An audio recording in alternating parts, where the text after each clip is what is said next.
नमस्कार, मैं Vikrant Chaudhary SK books के YouTube चैनल पर आप सभी का स्वागत करता हूं। दोस्तों, आज बात करेंगे प्राचीन भारत के इतिहास से लिया गया टॉपिक, जिसमें दक्षिण भारत के प्रमुख राजवंश और अन्य राजवंश के बारे में पढ़ेंगे।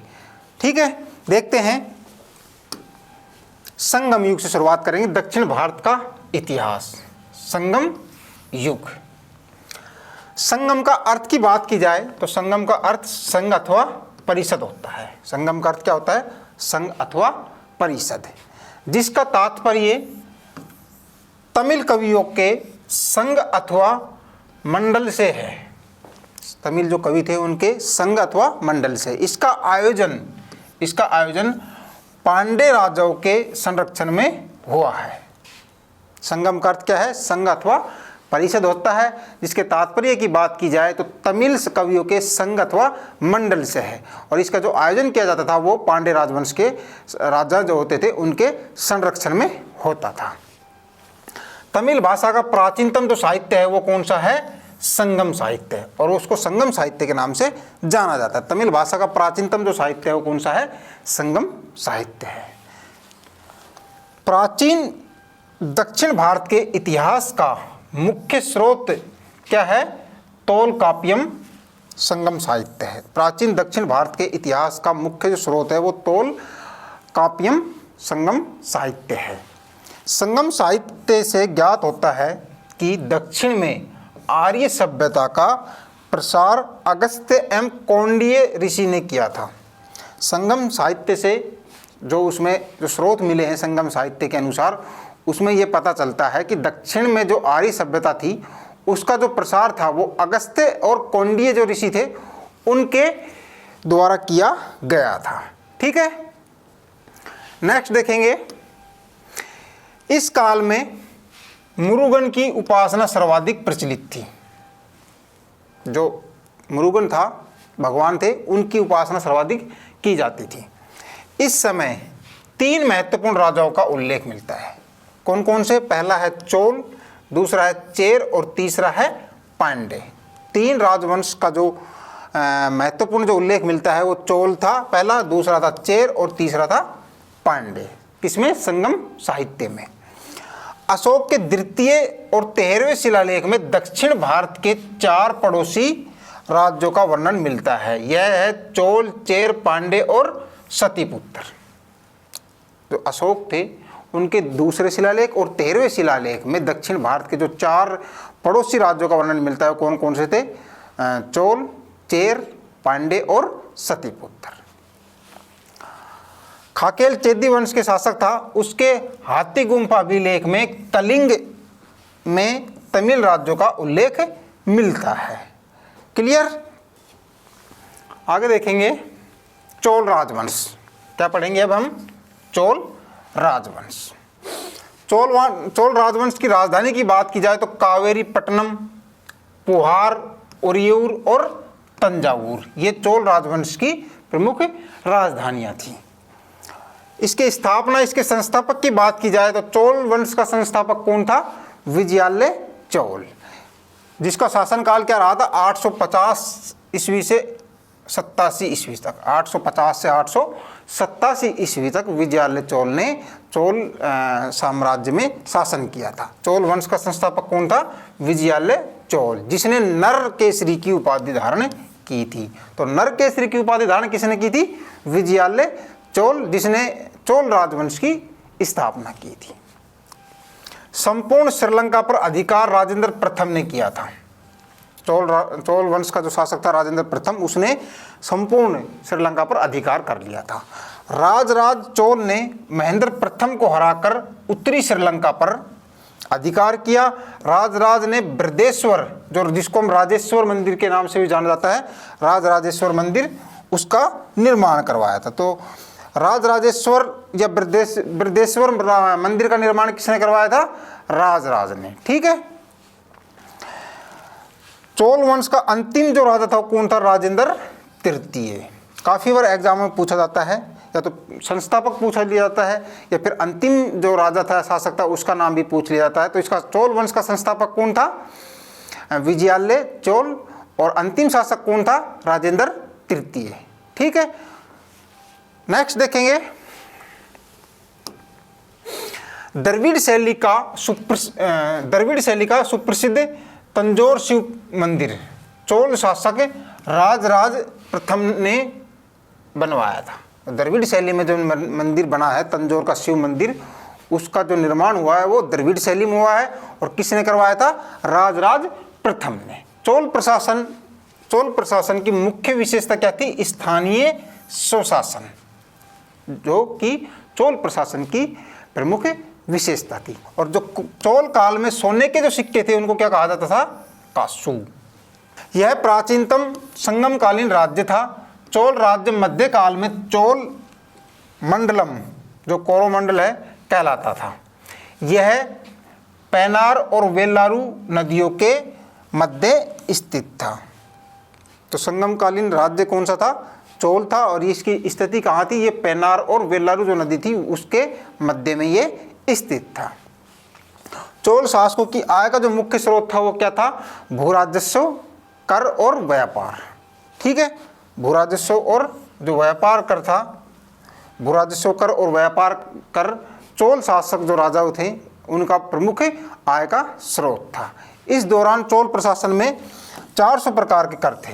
कितने प्रकार के? 400 प्रकार का, जिसमें वेट्टी जो था उसको बेगार तथा कदमाई को क्या कहा जाता? भूराजस्व कर कहा जाता था।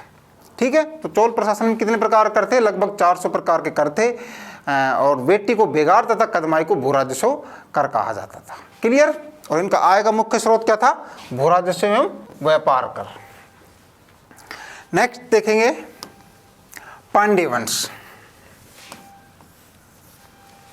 राजधानी की बात करें पांड्य राजवंश की तो क्या थी? मदुरई, जो कि व्यापार और उद्योग का केंद्र भी था। तो पांड्य राजवंश की राजधानी क्या थी? मदुरई, जिसमें वो अपना व्यापार और उद्योग भी करते थे। राज्य की सीमा की बात की जाए तो प्रायद्वीपीय का दक्षिणी और दक्षिणी पूर्वी भाग इसकी सीमा थी। और इसका जो वंश का प्रथम शासक या संस्थापक था वो कौन था? नेडियोन। तो पांड्य वंश का संस्थापक भी कह सकते हैं हम। प्रथम शासक कौन था? नेडियोन। पलसा ले मुदुडुमी, इसे पांड्य वंश का प्रथम ऐतिहासिक शासक माना जाता है। पलसाले का अर्थ क्या होता है? अनेक यज्ञशालाएं बनाने वाला। तो प्रथम शासक कौन था इसका? नेडियोन। और जो ऐतिहासिक शासक माना जाता है वो किसे माना जाता है? पलसाले मुदुडुमी को। ठीक है, तलैयालंगमनम का युद्ध की बात की जाए तो नेडुजेलियम वर्सेज चोल व चेर शासक तथा अन्य 5 मित्र सांकतों का गुट था। जो तलैयालंगनम का युद्ध था उसमें एक तरफ तो था कौन था? नेडुजेलियम जो विजेता रहा था और दूसरा था चोल और चेर जो शासक थे और उनके साथ 5 मित्र शासक भी इस गुट में सम्मिलित थे। तो कौन जीता था इसमें? तलैयालंगनम का युद्ध किसने जीता था? लेजिमन। ठीक है, आगे देखेंगे इनके नाम बड़े ही अजीब हैं। नलिवकोडन यह संगम युद्ध का अंतिम पांड्य शासक था। तो संगम युग में पढ़ रहे थे हम, तो ये जो पांड्य शासक था अंतिम पांड्य शासक कौन था? नलिवकोडन। ठीक है, और प्रथम शासक कौन था? नेडियोन। क्लियर? आगे देखेंगे चेर राजवंश। राजधानी की बात की जाए तो वंजी और तोंडी चेर राजवंश की राजधानी थी। यह संगमकालीन राज्यों में सबसे प्राचीन राज्य माना जाता है। चेर शब्द का अर्थ क्या होता है? पर्वतीय देश। पर्वतीय देश, चेर शब्द का क्या अर्थ होता है? पर्वतीय देश। अशोक के वृत्त शिलालेख में चेरों का उल्लेख केरल पुत्र के रूप में हुआ है। तो अशोक के जो वृत्त शिलालेख मिले हैं उसमें जो चेर वंश था उसमें उसका उल्लेख कैसे हुआ है? केरल पुत्र के रूप में हुआ है। उदयनजरेल यह प्रथम चेर शासक था। इन्होंने महाभोज उदयनजेरल की उपाधि धारण की थी। तो प्रथम जो चेर वंश का जो शासक था वो कौन था? उदयनजरेल।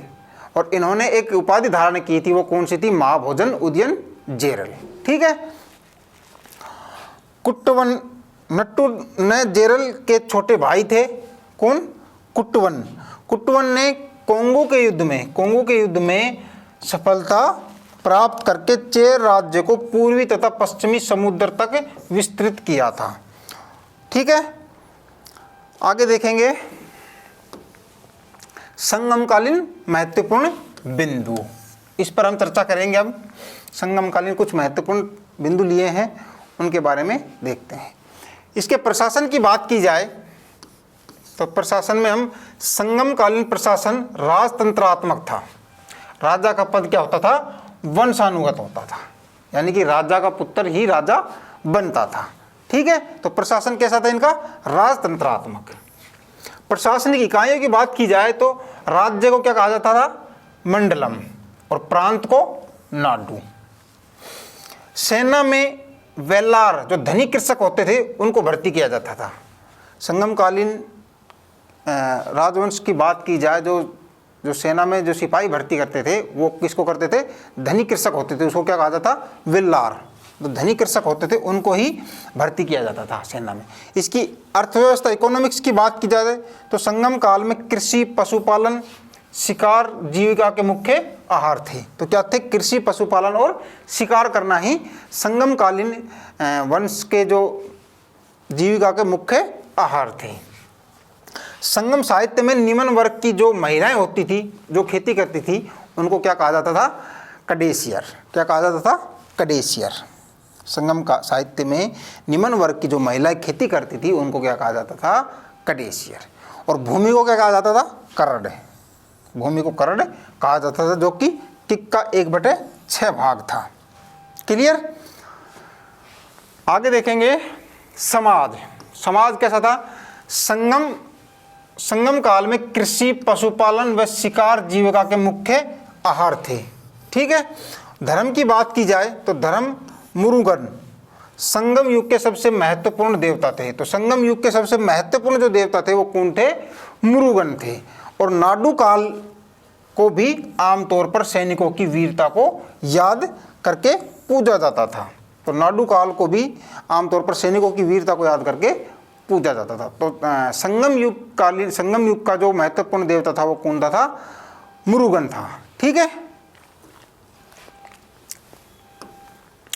अब बात की जाए अन्य राजवंशों की तो पाल वंश के बारे में जान लेते हैं।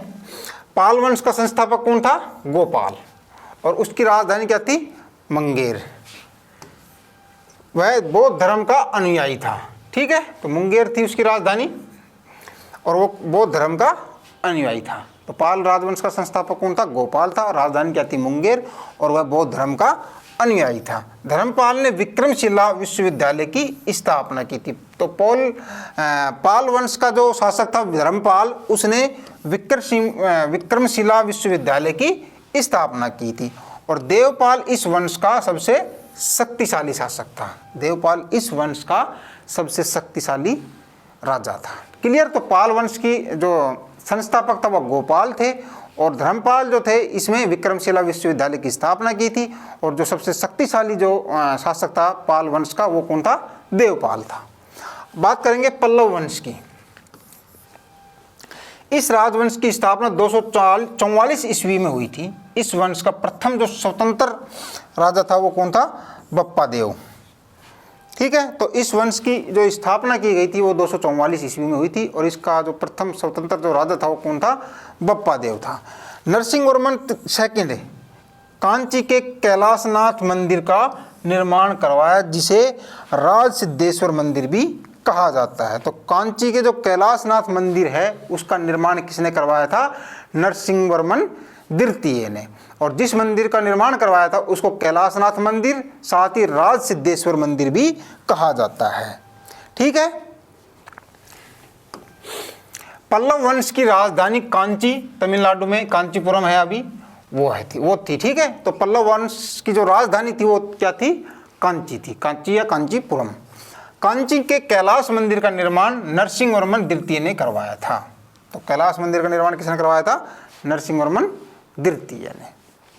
अब बात करेंगे चालुक्य वंश की। तो चालुक्य वंश में एक तो कल्याणी के चालुक्य थे, एक थे वातापी के। तो पहले बात करेंगे हम कल्याणी की। तैलप सेकंड ने कल्याणी के चालुक्य वंश की स्थापना की। तो चालुक्य वंश जो कल्याणी थे उनकी जो स्थापना की थी वो तैलप द्वितीय द्वारा की गई थी। और इसका जो सबसे प्रतापी शासक था वो कौन था? विक्रमादित्य 6 इस वंश का सबसे प्रतापी शासक था। अब बात करेंगे चालुक्य वंश के वातापी की। तो वातापी के चालुक्य वंश की स्थापना किसने की थी? जय सिंह द्वारा की गई थी। ठीक है, तो कल्याणी के चालुक्य की स्थापना किसने की थी? तैलप द्वितीय ने। और वातापी के चालुक्य वंश की स्थापना की थी जय सिंह द्वारा। आगे देखेंगे राष्ट्रकूट वंश। दांती दुर्ग ने इस वंश की स्थापना बादामी के चालुक्यों से सत्ता हत्या कर की थी। ठीक है, तो दंती दुर्ग ने इस वंश की स्थापना बादामी के जो चालुक्य थे उनके द्वारा उनको हरा करके राष्ट्रकूट राजवंश की स्थापना की थी। ध्रुव था जो राष्ट्रकूट वंश का पहला शासक था जिसने कन्नौज पर अधिकार करने हेतु त्रिपक्षीय संघर्ष में भाग लिया था। तो एक तरफ तो था ध्रुव और दूसरी तरफ प्रतिहार नरेश वत्सराज और पाल नरेश धर्मपाल। तो त्रिपक्षीय जो संघर्ष था उसमें इन्होंने कन्नौज पर अधिकार कर लिया था। ध्रुव ने राष्ट्रकूट वंश का ये शासक था, इसने प्रतिहार नरेश वत्सराज को हराया और साथ ही पाल नरेश धर्मपाल था उनको भी परास्त किया था। ठीक है, तो एलोरा का कैलाश मंदिर जो कृष्ण प्रथम के द्वारा बनाया गया था। तो एलोरा में जो कैलाश मंदिर है उसका निर्माण कृष्ण प्रथम द्वारा करवाया गया था। राष्ट्रकूट वंश का अंतिम महान शासक कौन था? कृष्ण तृतीय। कृष्ण थर्ड था जो राष्ट्रकूट वंश का अंतिम महान शासक था। और एलिफेंटा तथा एलोरा गुफाओं के निर्माण राष्ट्रकूटों के समय में हुआ था। तो एलिफेंटा और एलोरा जो गुफाएं हैं उनका निर्माण किस वंश के काल में हुआ था? राष्ट्रकूटों के वंश के काल में। अब कुछ इंपॉर्टेंट क्वेश्चन करेंगे दोस्तों जो पिछले एग्जामों में पूछे गए हैं और उन्हीं क्वेश्चनों के अकॉर्डिंग कुछ और भी इंपॉर्टेंट क्वेश्चन बनाए हैं जो आने वाले एग्जाम्स के लिए इंपॉर्टेंट होंगे। पहला क्वेश्चन देखते हैं, कदमाई खालिस्तान कदमाई रिक्त स्थान राजवंश कदमाई रिक्त स्थान राजवंश के तहत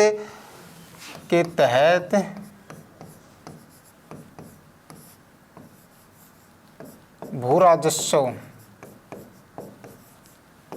कदमाई रिक्त स्थान राजस्व के तहत भू राजस्व का एक रूप था।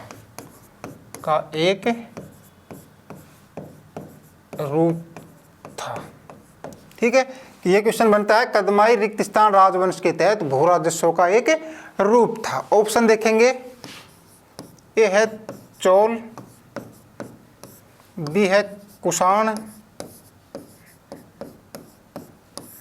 सी हो गया चेर और डी हो गया चालुक्य। 4 ऑप्शन दिए गए हैं। कदमाई रिक्त स्थान राजवंश के तहत भू राजस्व का एक रूप था। तो क्या होगा राइट आंसर आपका? ऑप्शन मैं आपको इसलिए दे रहा हूं कि आपको थोड़ा टाइम मिल जाए कि राइट आंसर क्या होगा। तो आपके अनुसार क्या होगा राइट आंसर? ऑप्शन ए चोल। तो कदमाई चोल राजवंश के तहत भू राजस्व का एक रूप था। क्लियर? नेक्स्ट देखेंगे,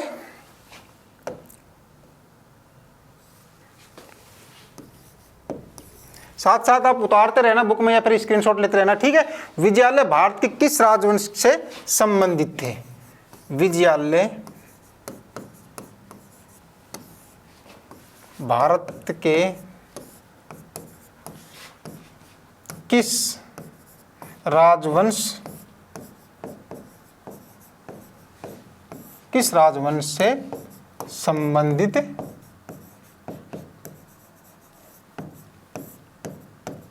थे? यह आपका क्वेश्चन बनता है, विजयालय भारत के किस राजवंश से संबंधित थे? ए है पाल,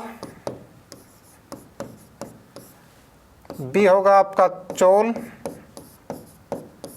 सी है चेर और डी होगा आपका वाकाटक।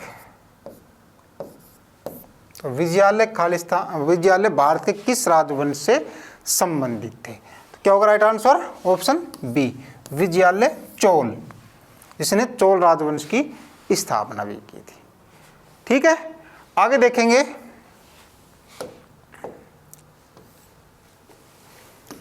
क्वेश्चन नंबर 3, किस चोल शासक ने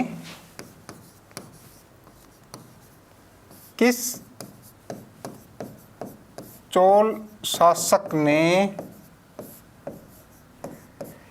चोल शासक ने तंजौर में बृहदेश्वर मंदिर,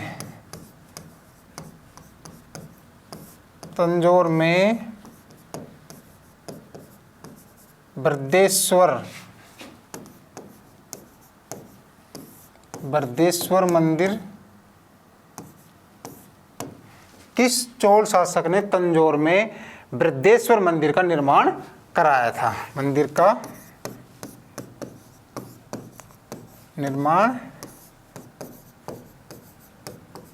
करवाया था। किस चोल शासक ने तंजौर में बृहदेश्वर मंदिर का निर्माण करवाया था?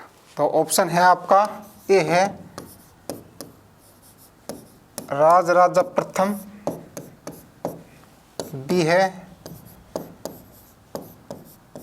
राजेंद्र द्वितीय, राजराजा प्रथम, राजेंद्र द्वितीय, विजयालय,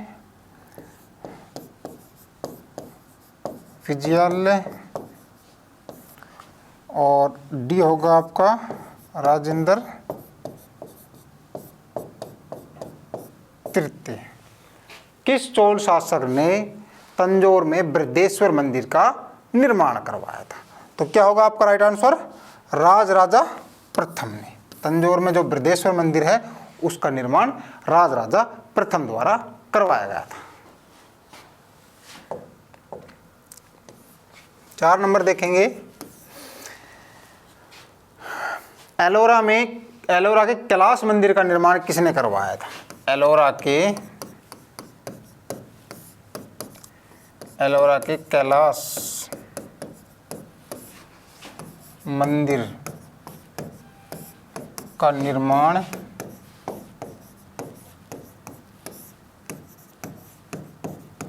किसने करवाया? एलोरा के कैलाश मंदिर का निर्माण किसने करवाया? तो ऑप्शन है, ए है कृष्ण फर्स्ट, बी होगा ध्रुव, सी होगा कृष्ण सेकंड,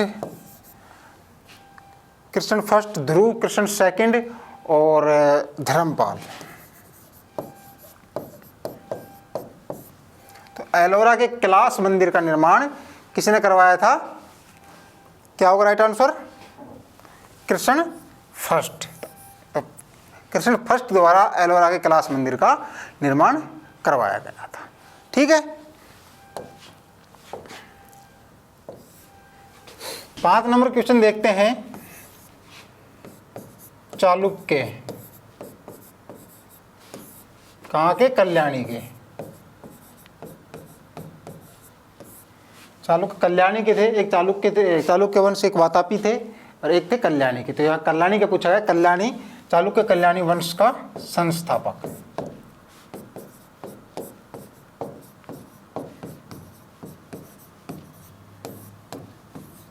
ठीक है, 4 ऑप्शन हैं। ए विक्रमादित्य 4, विक्रमादित्य 4, बी होगा आपका इसमें जयसिंह,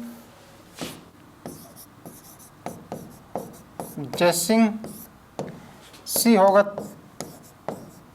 तैलप द्वितीय और डी होगा जयसिंह या फिर वत्सराज।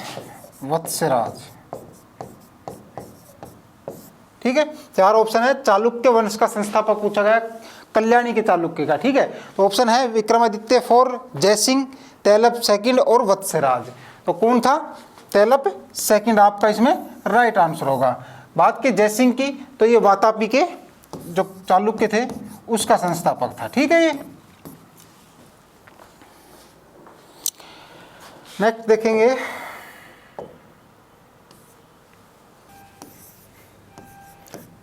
राज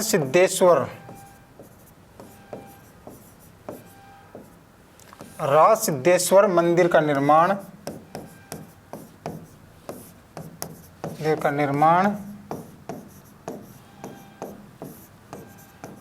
किसने करवाया?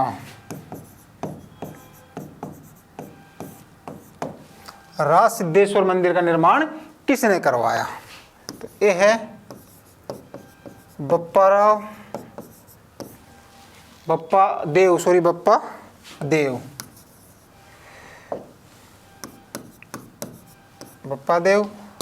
बी होगा आपका इसमें नरसिंहवर्मन तृतीय,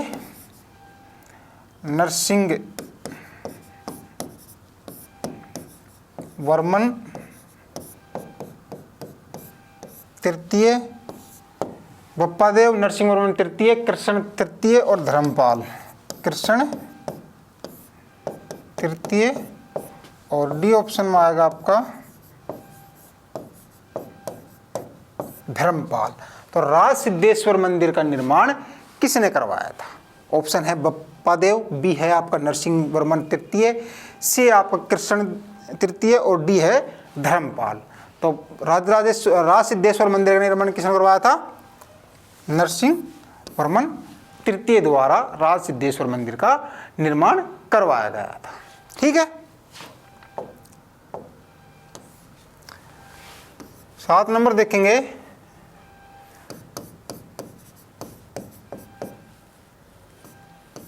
तमिल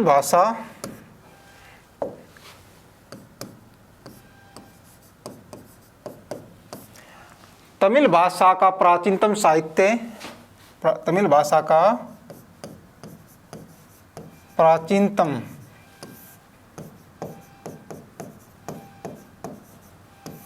साहित्य किस नाम से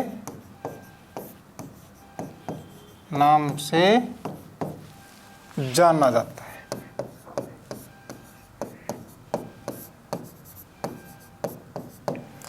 तमिल भाषा का प्राचीनतम साहित्य किस नाम से जाना जाता था?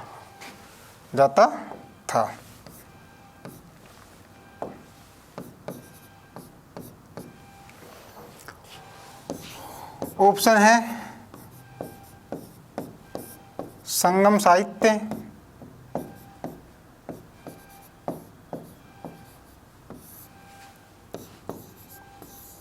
बी आएगा इसमें आपका तोलकापियम साहित्य,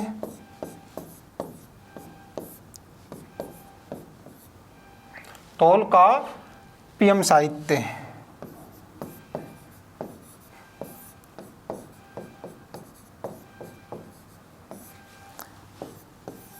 सी होगा आपका इसमें पत्तुप्रपात साहित्य,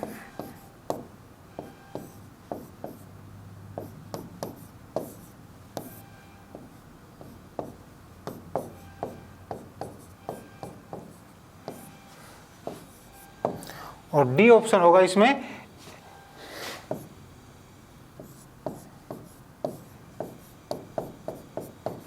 एतुतोइके साहित्य। 4 ऑप्शन है आपका संगम साहित्य, तोलकापियम साहित्य, पत्तुप्रपात साहित्य और एतुतोक साहित्य। तो क्या होगा राइट आंसर? तमिल भाषा का प्राचीनतम साहित्य किस नाम से जाना जाता था? तो ऑप्शन ए संगम साहित्य के नाम से जाना जाता था। क्लियर? नेक्स्ट देखेंगे क्वेश्चन नंबर 8। चोल वंश का अंतिम राजा कौन था? चोल वंश का अंतिम राजा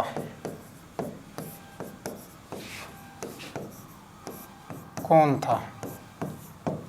चोल वंश का अंतिम राजा कौन था? ए है विजयालय,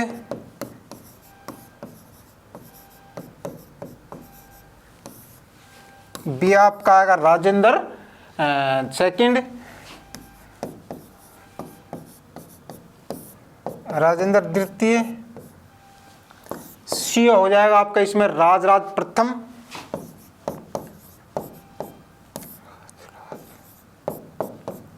प्रथम और डी हो जाएगा राजेंद्र तृतीय। तो बताइए चोल वंश का अंतिम राजा कौन था? विजयालय, राजेंद्र सेकंड, सी है आपका इसमें राजराज प्रथम और डी है राजेंद्र तृतीय। तो चोल वंश का अंतिम जो राजा था वो कौन था? राजेंद्र तृतीय। और विजयालय चोल तो चोल वंश का संस्थापक था ये। तो राइट आंसर आपका क्या होगा? राजेंद्र तृतीय चोल वंश का अंतिम राजा था।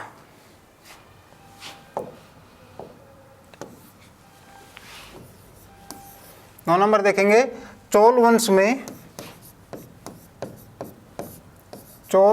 में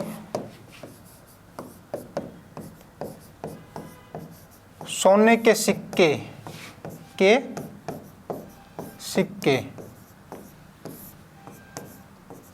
क्या कहलाते थे?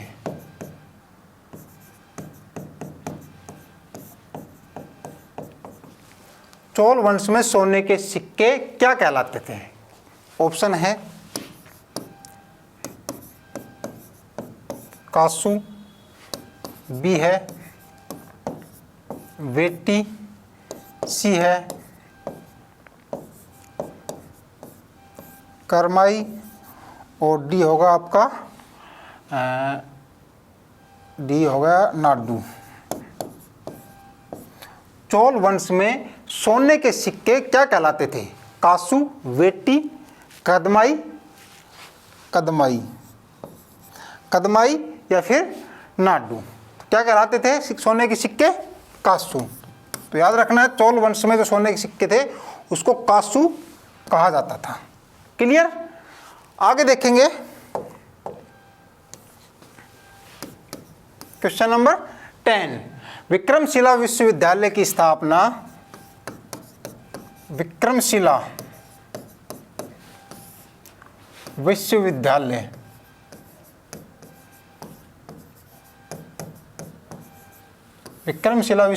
की स्थापना किसने करवाई? ठीक है, विक्रमशिला विश्वविद्यालय की स्थापना किसने करवाई? ऑप्शन है ए है देवपाल, बी होगा आपका धर्मपाल, सी होगा आपका इसमें गोपाल और डी होगा देवपाल द्वितीय। विक्रमशिला विश्वविद्यालय की स्थापना किसने करवाई थी? धर्मपाल ने। ठीक है, राइट आंसर ऑप्शन क्या होगा? बी। नेक्स्ट देखेंगे 11 नंबर क्वेश्चन देखेंगे। नटराज की कांस्य प्रतिमा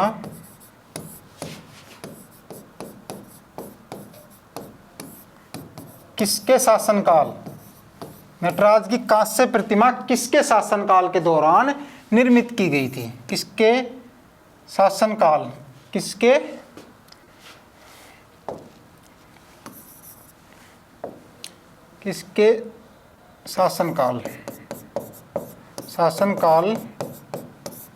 के दौरान निर्मित की गई?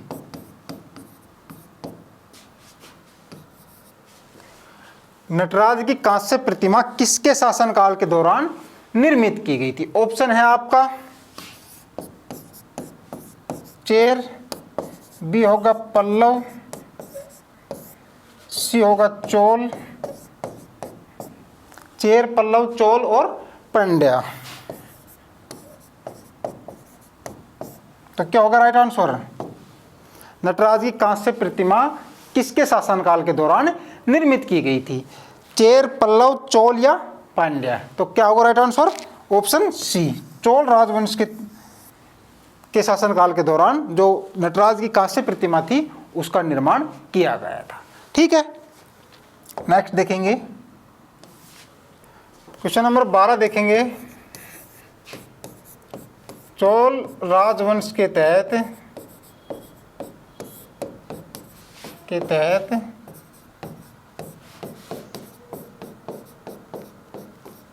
चोल राजवंश के तहत किसानों के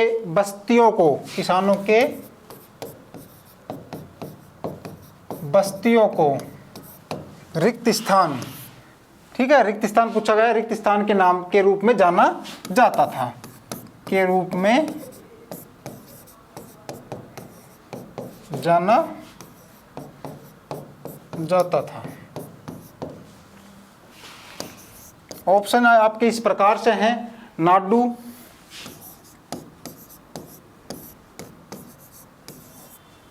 ए हो गया आपका नाडू, बी हो गया आपका मुवेंदेवला,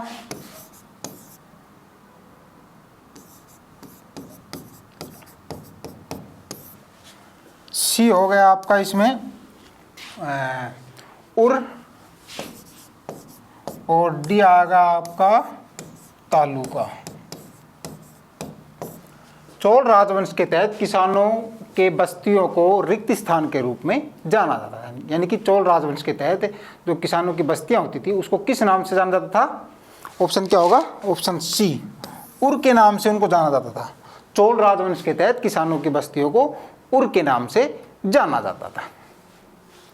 नेक्स्ट देखेंगे,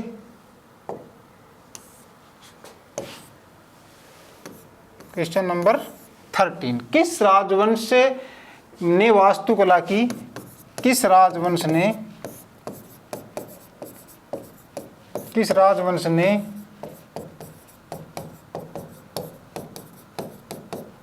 वास्तुकला की द्रविड़ शैली, किस राजवंश ने वास्तुकला की द्रविड़ शैली की शुरुआत की?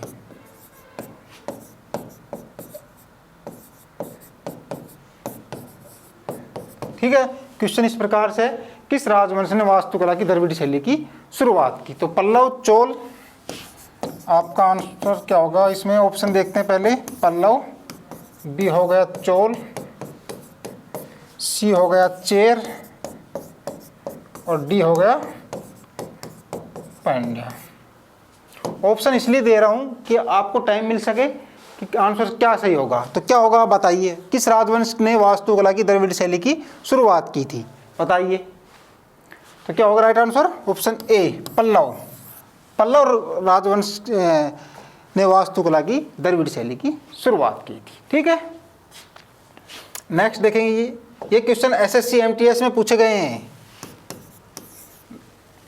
एसएससी एमटीएस के जो लेवल के क्वेश्चन है, कुछ क्वेश्चन इसमें एसएससी एमटीएस में पूछे गए हैं और कुछ क्वेश्चन उन्हीं के अकॉर्डिंग बनाए गए हैं, तो इनको आप अच्छे से देखना है। ठीक है, बादामी किस राजवंश की, बादामी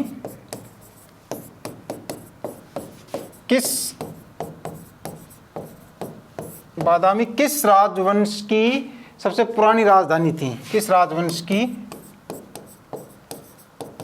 सबसे पुरानी राजधानी थी?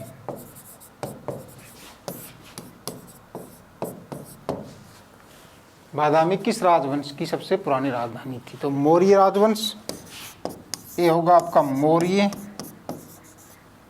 बी हो गया आपका चालुक्य, मौर्य राजवंश, चालुक्य राजवंश, शुंग राजवंश,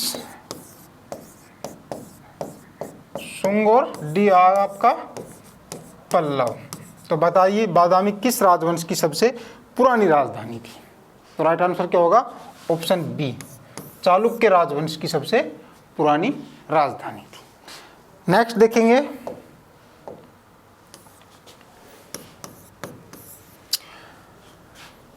चोल शासकों की आय का मुख्य स्रोत क्या था? एग्जाम में पूछा गया क्वेश्चन है एसएससी एमटीएस में। चोल शासकों की आय का मुख्य स्रोत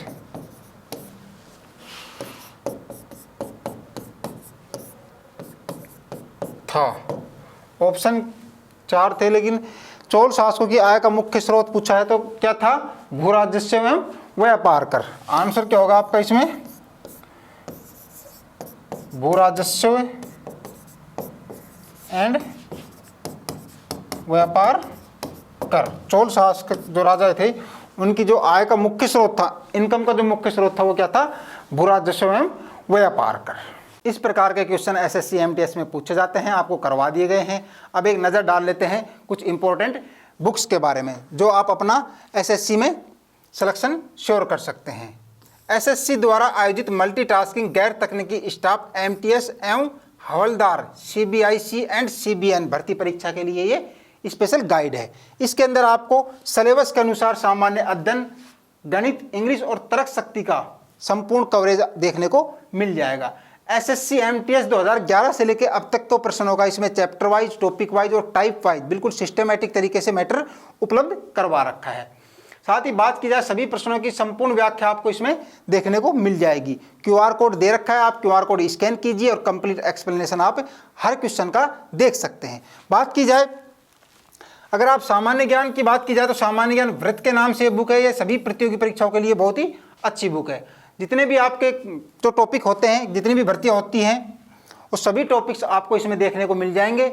आप अपना सामान्य ज्ञान बहुत मजबूत कर सकते हैं इसको पढ़ने के बाद में। साथ ही बात की जाए एसएससी जीडी और एमटीएस के लिए, सामान्य ज्ञान के लिए ये बुक बहुत शानदार है। इस बुक में आपको एसएससी जीडी और एमटीएस के 2011 से लेकर अब तक के प्रश्नों का चैप्टर वाइज, टॉपिक वाइज और टाइप वाइज बिल्कुल सिस्टमेटिक तरीके से मैटर उपलब्ध करवा रखा है। एसएससी जीडी में व एमटीएस की परीक्षाओं में जो सामान्य दिन के प्रश्न आते हैं उन्हीं के अकॉर्डिंग अन्य परीक्षाओं के प्रश्नों का भी इसमें समावेश किया हुआ है। एसएससी की पुरानी एमसीक्यू व नई टीसीएस एमसीक्यू के प्रश्नों का भी इसमें संकलन किया गया है और सभी प्रश्नों की संपूर्ण व्याख्या आपको देखने को इसमें मिल जाएगी और इसको लेटेस्ट पैटर्न के अनुसार बनाया गया है।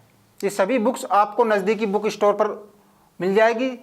अगर आप ऑनलाइन लेना चाहते हैं तो इसका लिंक डिस्क्रिप्शन बॉक्स में अवेलेबल है। इस चैनल पर हम सभी भर्तियों से संबंधित इंपॉर्टेंट जानकारी और स्टडी मटेरियल उपलब्ध करवाते रहेंगे। तो वीडियो को लाइक कीजिए, चैनल को सब्सक्राइब कीजिए और अपने दोस्तों के साथ शेयर कीजिए। मिलेंगे नेक्स्ट वीडियो में। जय हिंद।